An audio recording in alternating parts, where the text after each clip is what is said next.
உலகெங்கிலும் உள்ள மேஷராசி அன்பு சொந்தங்களுக்கு வணக்கம். ஓம் நமக் சிவாய. கையிலே கிடைக்க வைப்பான், கிடைத்ததை தொலைக்க வைப்பான், தொலைந்ததை தேட வைப்பான், தேடலில் தெளிய வைப்பான், பின் கொடுத்து நிலைக்க வைப்பான், போதை மனம் தோற்கும், தெளிந்த மனம் போற்றும். ஓம் நமக் சிவாய. என்னங்க இந்த பிள்ளை எடுத்த உடனே வந்துட்டு வணக்கம் சொன்னதுமே ஏதோ மந்திரம் சொல்லிக்கிட்டு இருக்கு அப்படின்னு நினைக்கிறீங்களா? நமக்கு இந்த உலகத்திலே நிறைய விஷயங்களுக்கு தெளிவில்லாம தான் பயணங்கள் போயிட்டு இருக்கு.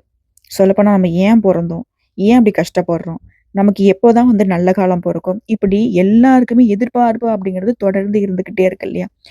அதுக்கெல்லாம் ஒரு விளக்கம் தரக்கூடிய பதிவா தான் இது இருக்க போகுது. அதுக்கு முன்னாடி இந்த உலகத்துல வெளிச்சத்துக்கும் சரி இருட்டுக்கும் சரி இடையில சிவனை யாரு வழிபாடு செய்றீங்களோ உங்களுக்கு இருள் மறைந்து வெளிச்சம் தெரியும். அதனாலதான் அவரை வணங்கி இந்த பதிவை நான் தொடங்க. இப்போ இந்த உலகத்துல பிறந்த எல்லா உயிரினங்களும் எல்லா நாளும் நமக்கு இனிமையா இருக்கணும்னு தான் எதிர்பார்க்கும். ஸோ மனுஷங்களாகி நமக்கும் அதே தான். ஸோ எல்லா நாளும் இனிமையான நாளா இருக்கணும் தான் ஒவ்வொரு பொழுதுமே வெடியறதும் மறையறதும். சில அதிர்ஷ்டத்தை பத்தி இன்னைக்கு நம்ம தெரிஞ்சுக்க போறோம், பேச போறோம். நமக்கு அதிர்ஷ்டம் கிடைக்கிறதுக்கு ஏதாவது வழி இருக்கா அப்படின்னு கேட்கறவங்களுக்காக தான் இந்த பதிவு. இப்போ இந்த பதிவு நிச்சயமா உங்களுக்கு பிரயோஜனமா இருக்கும். அது உறுதிங்க. இப்போ சிம்பிளா ஒரு விஷயம் சொல்றேங்க. நம்ம ஏதாவது ஒரு செயலை செய்யறோம் அப்படின்னா அதுக்கு ஒரு நல்ல குருவோடைய ஆலோசனையும் வழிகாட்டுதலும் இருந்தா அந்த செயல் வெற்றி பெறும். நிறைய பேர் இன்னைக்கு எல்லாத்துலயுமே தோத்து போறோம். இன்னைக்கு பல பேருடைய வருத்தமே என்னன்னா, ஏன் நம்ம தோத்து போறோம்? தோத்து போறதுக்கான காரணம் என்ன? தொழில தோத்து போறோம், வாழ்க்கையில தோத்து போறோம், மனுஷங்களுடைய அன்பை சம்பாதிக்கிறதுல முடியாம தோத்து போறோம். இன்னும் சொல்ல போனா குடும்ப உறுப்பினர்களுடைய வெறுப்பையும் சம்பாதிக்கிறோம். குடும்பத்தில் இருக்கிறவங்க நமக்கு எதிராக நிற்பாங்க.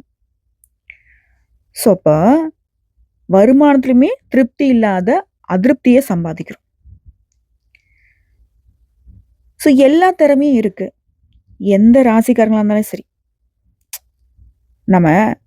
நம்மளே ஃபீல் பண்ண வைக்கக்கூடிய அளவுக்கு இப்ப ஏகப்பட்ட சிரமங்களுக்கு நடுவுதான் நம்ம எல்லாருமே இருக்கோம் இல்லையா? ஸோ இந்த சிரமங்களை எல்லாம் இப்ப நம்ம நல்லதா மாத்தணும். அதுக்கு உண்டான வழி என்ன? அதுக்கு ஒரே வழி, ஈசன் நினைச்சா மட்டும்தான் நடக்கும். அந்த பரமேஸ்வரன் நினைச்சா மட்டும்தான் நடக்கும். ஸோ நம்ம சிரமத்தை எல்லாத்தையும் போக்க அந்த ஈசன் மனசு வைக்கணும். அதுக்கு என்ன வழி?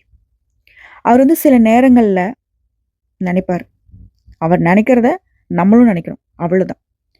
அவர் நினைக்கிறதுக்கு தகுந்தாற் போல நம்ம நினைச்சிட்டோம், செயல்பட்டுட்டோம் அப்படின்னா இந்த பரமேஸ்வரன் பல ரூபத்துல இருக்காரு இல்லையா? அதுல ஒரு ரூபத்துல நமக்கு காலச்சக்கர ரூபம், சட்ட ரூபம், நீதி ரூபமாக, ஏன் சனியா கூட இருக்கிறார். சனியும் பரமேஸ்வரன் தான். அதனாலதான் 9 நவகரங்கள்ல ஈஸ்வரன் பட்டது சனீஸ்வர பகவானுக்கு நம்ம கொடுத்துருக்கோம். ஸோ அந்த சனீஸ்வர பகவானை ஏன் ஆணவம் படைச்சார்னா, என் பிள்ளைய என்னால திருத்த முடியாது, திட்ட முடியாது. இப்ப பெத்தவங்க ஒரு டீச்சரா இருந்தா ஓகேங்களா, அவங்க சொல்ற நம்ம கேட்போமா? அதுக்காக தான் என்ன பண்றோம், ஸ்கூலுக்கு அனுப்பிச்சு விட்டு நல்லது கெட்டதை டீச்சர்ஸ் சொல்லித்தராங்க. ஸோ அது போலதான். ஸோ பள்ளிக்கூடத்துல கொண்டு போய் விடுறோமா, அதே மாதிரி ஆண்டவன் என்ன பண்றாரு, சனி கிட்ட விடுறாரு. அப்பப்ப சனி பகவானே இவனை கொஞ்சம் நல்லா திருத்தி விடு, இருந்தா நல்லபடியா பாராட்டி விடு, பட்டம் கொடு, கெட்டவனா இருந்தா திருத்தி கொடு. இதுதான் சனி கிட்ட சுவாமி சொல்றாரு. அப்ப சுவாமி சொல்றதுல நியாயம் இருக்குதானே? அப்பப்ப நம்மள டிங்கரிங் பட்டி பார்த்துக்கிட்டே இருக்கணும். ஸோ நம்ம சரியா இருக்கோம் அப்படின்னு நம்மளே சொல்லிக்கூடாது இல்லை. அப்பப்ப நம்ம வண்டி வாகனத்தை எப்படி பராமரிக்கிறோமோ அது போலன்னு வச்சுக்கோங்களேன். ஸோ லேப்டாப்பு, ஃபோனாக இருக்கட்டும், எதுவாக இருக்கட்டும், அதுக்கு ஒரு சரியான பராமரிப்பு இருக்கணும் இல்லையா? அது போலதான். ஸோ நம்ம நல்லது கெட்டது பண்றதுக்கான சரியான பதிலடி தரக்கூடியவர் சனி பகவான் தான். சனி அவருடைய வேலையை இப்போ நம்மளை அவர் எப்படி சர்வீஸ் பண்ண போறார் அதுதான் பார்க்க போறோம். ஸோ அது என்ன ஏதுங்கிறத இப்போ தெளிவாக பார்த்துடலாமா? எத்தனை பேர் நம்மளை பார்த்து நகைச்சுவையாவோ அல்லது நம்மளை பார்த்து கொடுமையாவோ இல்லை நம்மளை பார்த்து கேவலமாவோ பேசியிருப்பாங்க, சிந்தனை பண்ணுறாங்க. அவங்களையெல்லாம் பார்த்து வருத்தமே படாமல், கவலையே படாமல் அவங்கள அப்படி தள்ளி விட்டுட்டு நாம் நடந்து போய்கிட்டே இருக்கணும்னு ஆசைப்படக்கூடிய என்னுடைய அன்பு சொந்தங்களான மேஷராசிக்காரர்களுக்கு இந்த பதிவு ஒரு நல்ல வழிகாட்டலாக இருக்கும். இந்த கடவுள் கொடுத்த வாய்ப்பாக கூட எடுத்துக்கோங்க. மேஷராசியுடைய பெரிய பலம் என்ன தெரியுமா? இன்னொருத்தன் பேசுகிறத மனசில் வச்சுக்கவே மாட்டீங்க. இருந்தாலும் சில சமயங்களில் அவங்க உங்களுக்கு ஒரு மாதிரி ஏக்கத்தை கொடுத்துருவாங்க. ஸோ அதை ஏற்றிக்கவே கூடாது, காதலியே வாங்கக்கூடாது. பொறாமக்காரங்களை பார்த்து பயப்படாதீங்க. நம்ம ரொம்ப யாரையாவது தூக்கி தலையில் வச்சுட்டு ஆடினோம்னா அவன்தான் முதல்ல நம்மளை தூக்கி கீழே போடுறதுக்கு பார்ப்பான். அப்போ இன்னிலிருந்து நீங்கள் என்ன பண்ணணும், என்ன பண்ணக்கூடாது? 7.5 சனி ஆரம்பிச்சிருச்சா? முழுமையாக உங்கள் இடத்துல உட்காரக்கூடிய சனி பகவான் இப்போ ஒரு காலத்தை வச்சிருக்காரு மேஷத்தில். அதாவது பார்த்தீங்கன்னா மீன ராசிக்குள்ள ஒரு காலை வச்சிருக்காரு. இப்போ உட்காராரா? அப்போ 7.5 சனி ஸ்டார்டிங்கில் உட்காந்துட்டார். இப்போ தர்ம யுத்தத்தை ஆரம்பிக்க போறாரு. இது வேற தர்ம யுத்தம். இந்த தர்ம யுத்தத்துல இவர் ஜெயிக்கணும். அதே போல யார் ஜெயிக்கணும்? சனி ஜெயிக்கணும். சனி ஜெயிக்கணும்னா நம்ம ஜெயிக்கணும். எல்லாருமே தப்பா புரிஞ்சுக்கணும். சனி ஜெயிக்கணும்னா நம்ம தோக்கணும்னு. ஓகேங்களா? சனி பகவானை பொறுத்த வரைக்கும் அப்படி நினைக்கக்கூடிய ஆளே கிடையாது. சனி தான் நம்மளுடைய கெட்டதை கரெக்ட் பண்ணக்கூடிய ஆள். இனிமே நீங்க என்ன செய்றீங்களோ அதெல்லாம் சனி நினைக்கிறதா தான் இருக்கும். சரிங்களா? சனி நினைக்கிறதா நீங்க செய்ய போறீங்க. சனி நினைக்கிறாருன்னு தெரிஞ்சிட்டா நீங்க நல்லா இருக்க போறீங்க. அப்போ மேஷ ராசிக்காரர்களுக்கு 7.5 சனி அப்படிங்கிறது காசை சேர்க்கணுங்கிற எண்ணம் வரவே கூடாது. நல்லா செலவு பண்ணணும் அப்படின்ற எண்ணம் தான் வரணும். மனுஷனை சேர்க்கணுங்கிற எண்ணம் வரக்கூடாது. மனுஷன்கிட்ட என்ன கத்துக்கிறோம், என்ன பயன்படுத்திக்கிறோம் அப்படின்ற எண்ணம் தான் வரணும். எல்லாரும் சொல்லுவாங்க, பார்த்து கால் வைப்பா அப்படின்னு. எத்தனை தடவை தாண்டா பார்த்து கால் வைக்கிறது? 10 இடத்துல உளுந்தாதான் நம்ம வெற்றி பெற முடியும். பார்த்து கால் வைக்கிறேன் அப்படின்னா நம்மளால காலே வைக்க முடியாது. அவ்வளவுதான். கன்னி வெடிகள் உண்டா இல்லையா மேஷ ராசிக்காரங்களே?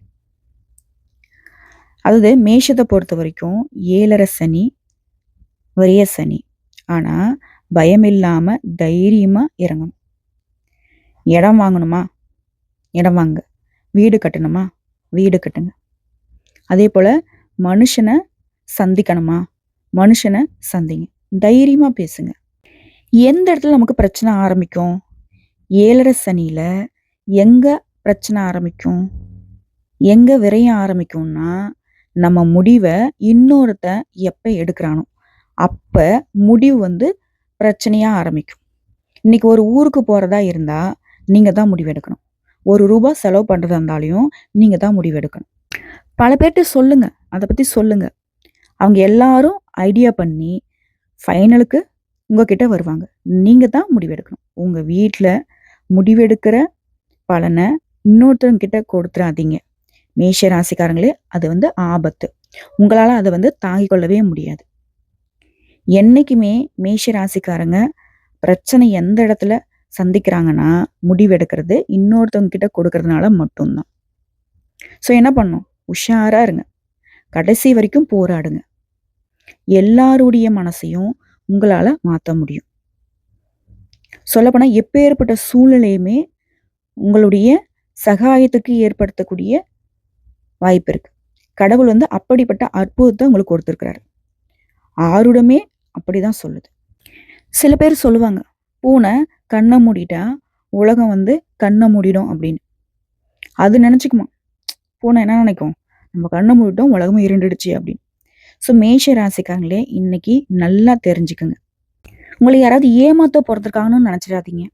உங்களை யாராவது அழிக்க பிறந்திருக்காங்கன்னு நினைச்சிடாதீங்க.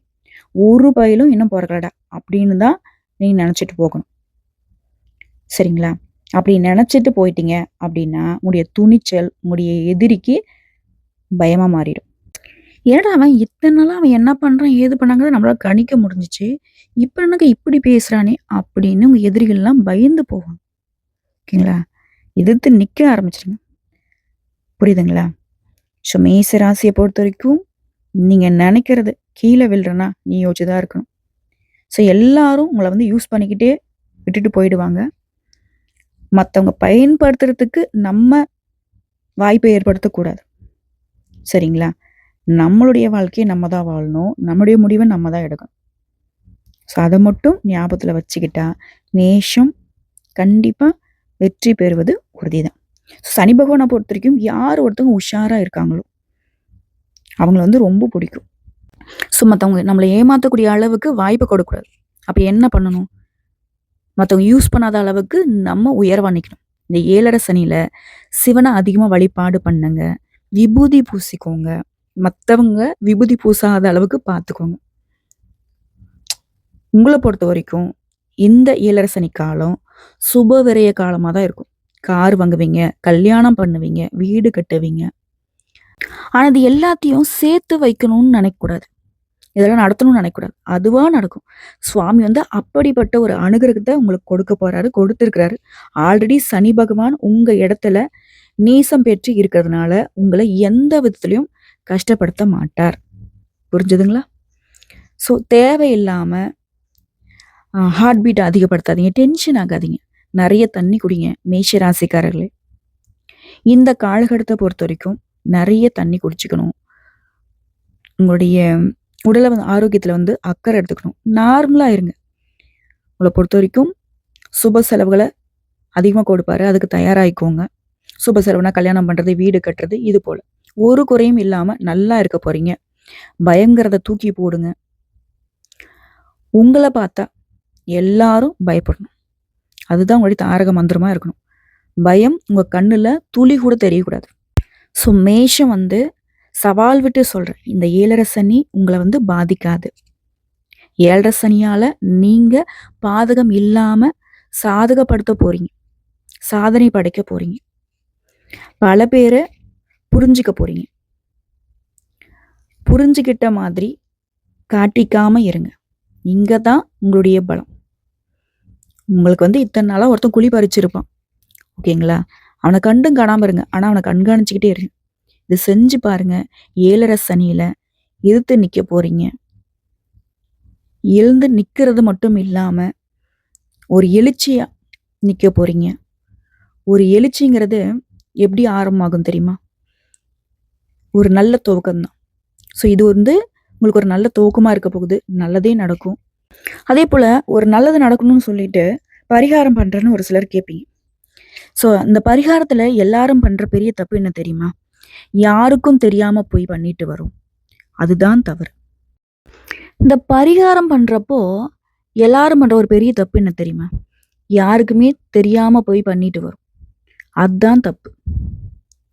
அங்கதான் பிரச்சனைகள் முடியவே மாட்டேங்குது. இப்போ பரிகாரத்துல கூட 4 பேருக்கு சொல்லிட்டு செய்ய சொல்லல. தெரிஞ்சு பண்ணுங்க. என்னைக்குமே ஒரு மனுஷன் வீட்ல சந்தோஷமா இருக்கான். அது ரொம்ப சந்தோஷமா இருக்கேன் அப்படிங்கிறத ஸ்டேட்டஸ்ல போடுறோம். அதனால நமக்கு என்ன நடக்குது? பெரிய இழப்புகள் தான் வருது. ஸோ அப்பப்ப நம்ம சந்தோஷமாவே இருந்தாலும் சோகமா ஸ்டேட்டஸ் வைங்க. நம்ம எதிரிகளுக்குள்ள கொஞ்சம் அது வந்து சந்தோஷமா இருக்கும். நம்ம சந்தோஷமா இருக்கன்னு தெரிஞ்சாவே அவன் சோகமாயிடும். ஸோ சோகமா வச்சு அவனையும் சந்தோஷம் கொஞ்சம் படுத்தி பாருங்க. புரியுதுங்களா? அப்பப்ப சில வருத்தங்களை பதிவு பண்ணுங்க.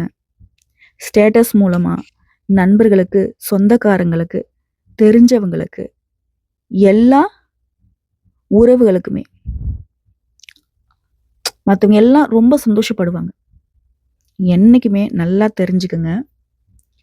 உங்க உறவு தான் நீங்க நல்லாவே இருக்கக்கூடாதுங்கிறது உறுதியா ஏங்குறாங்க. நீங்க கொஞ்சம் கீழே இறங்கினா தான் சந்தோஷப்படுவாங்க. உங்க உறவுகள் தான் நீங்க வருத்தப்பட்டா சந்தோஷப்படும். ஸோ உங்க உறவுகள் ஃபினான்ஷியலா நீங்க டவுன் ஆனா ரொம்ப சந்தோஷப்படுவாங்க. உங்க உறவுகள் தான் உங்க வீட்டில் ஏதாவது தேவைன்னு நின்று போயிட்டா ரொம்ப சந்தோஷப்படுவாங்க. ஒரு திருமணம் ரெடி ஆகுது, ஒரு காசு பிரச்சனை, கடன் பிரச்சனை, அப்பப்போ ஒருவர்களை எப்படியா சந்தோஷப்படுத்தி வச்சுக்கோங்க. எப்படி? கொஞ்சம் ஸ்டேட்டஸை சோகமாக்கிறது. சிம்பிளாக சொல்கிறேனே, நீ கஷ்டப்படுற மாதிரி, வருத்தப்படுற மாதிரி, வேதனைப்படுற மாதிரி அப்பப்போ பாவலா காட்டுங்க. அவன்லாம் சந்தோஷப்படுவான். அதில் தான் உங்களுக்கு வந்த கஷ்டம் மறையும். இன்னும் கொஞ்சம் தெளிவாக சொல்லணும்னா, நீங்கள் நல்லா இருந்தாலும் நல்லா இல்லைங்கிறத சொல்லிடுங்க. ஒருத்தவங்க வந்து கேட்குறாங்க, நல்லா இருக்கீங்களான்ட்டு. இல்லைங்க, அந்த கஷ்டங்க, இந்த கஷ்டங்க, இப்படி ஏதாவது ஒன்று புலம்பி வச்சிருங்க. அப்பாவும் சந்தோஷப்பட்டுட்டு போவோம். இதனால நமக்கு வரக்கூடிய இழப்புகளை சமாளிச்சுக்க முடியும். ஓகேங்களா? இல்லை, நாங்கள் நல்லா இருக்கோங்க, இப்போதான் நிலம் வாங்கணும், இப்போதான் வந்து வீடு கட்டணும், இப்போதான் நகை நட்டு வாங்கணும் அப்படின்னு நம்ம சொல்லிட்டோம் அப்படின்னா, அதை அப்படியே நம்ம மறந்துட வேண்டியது தான். ஏங்க இல்லைன்னு சொல்லுங்க. இந்த உறவுகள்கிட்டலாம் வந்து பார்த்தினாக்கா, நான் ஒரு விஷயத்த வந்துட்டு ஒரு நல்ல விஷயத்த வந்து நான் ஷேர் பண்ணேன், அதனால வந்து மேலும் மேலும் நான் வளர்ந்துட்டு போனேன் அப்படின்னு நீங்க சொல்ல முடியுமா? ஸோ கண் திருஷ்டி அதிகமாக கஷ்டத்தில் இருக்கக்கூடிய ஆட்களில் மேஷராசியும் ரொம்ப. ஸோ யாருக்கும் யாரும் இழிச்சவங்க கிடையாது. என்னைக்குமே ஒரு மனுஷனை ரொம்ப நம்பக்கூடாது. நம்மளை சுரண்ட போகிறாங்கன்னு அர்த்தம், வேதனைப்படுத்த போகிறாங்கன்னு அர்த்தம். ஓகேங்களா? ஸோ நீங்கள் திருப்தி ஏற்படுத்தணும்னா, லாஸ் ஆயிடுச்சு சார் அப்படின்னு சொல்லணும். என் பொண்டாட்டி என்னை திட்டிட்டா சார், என் புருஷனை திட்டிட்டாங்க சார். நம்ம கஷ்டப்படுறோங்கிறது ஏதாவது ஒரு வகையில் அவங்களுக்கு தெரியப்படுத்திட்டா நம்ம தப்பிச்சுக்கலாம்.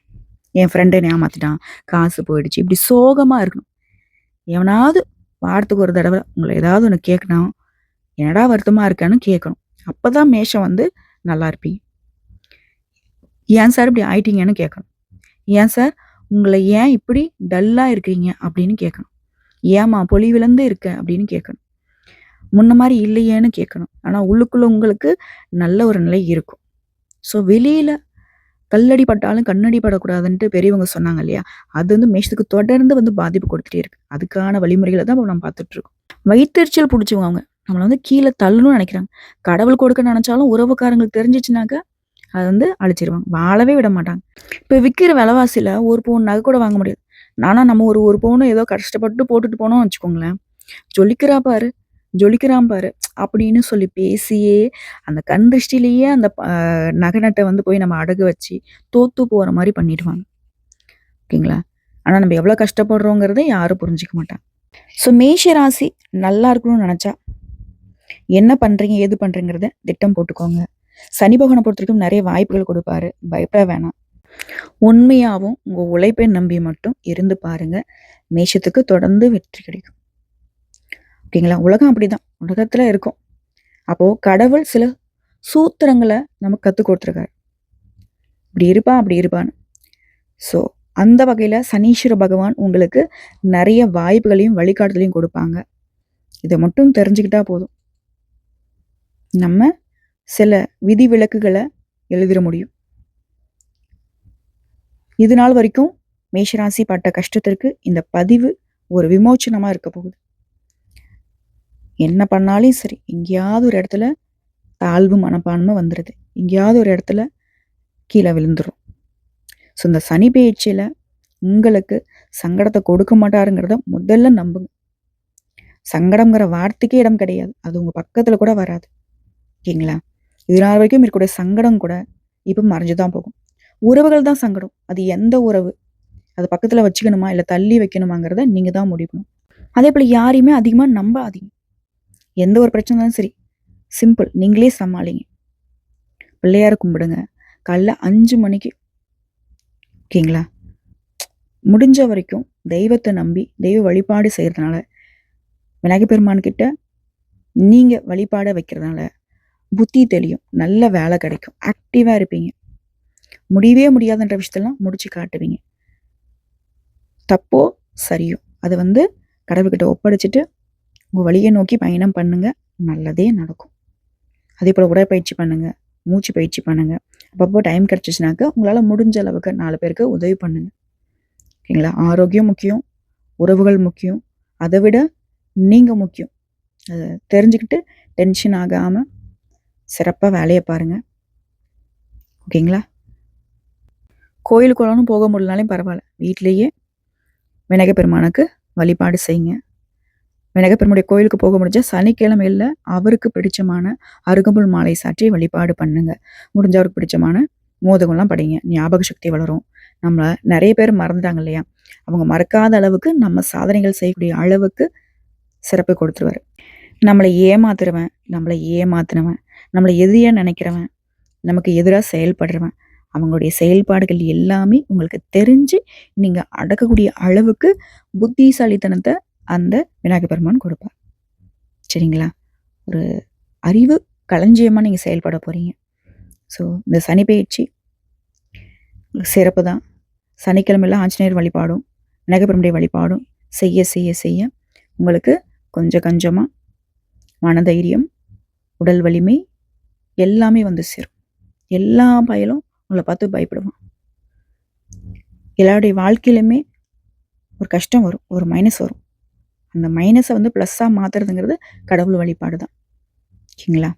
ஸோ அந்த வழிபாட்டில் ஆஞ்சநேய பெருமானும் விநாயகர் பெருமானும் உங்களுக்கு வழிகாட்டுவாங்க. ஸோ இந்த சனி பயிற்சிங்கிறது சகல நன்மைகளையுமே உங்களுக்கு கொடுக்க போகுது. மீண்டும் உங்களை வந்து உயர்த்தி காட்டப் போகுது. ஓகேங்களா? வாழ்க்கை சிறக்கட்டும், வளம் பெருகட்டும். நன்றிங்க.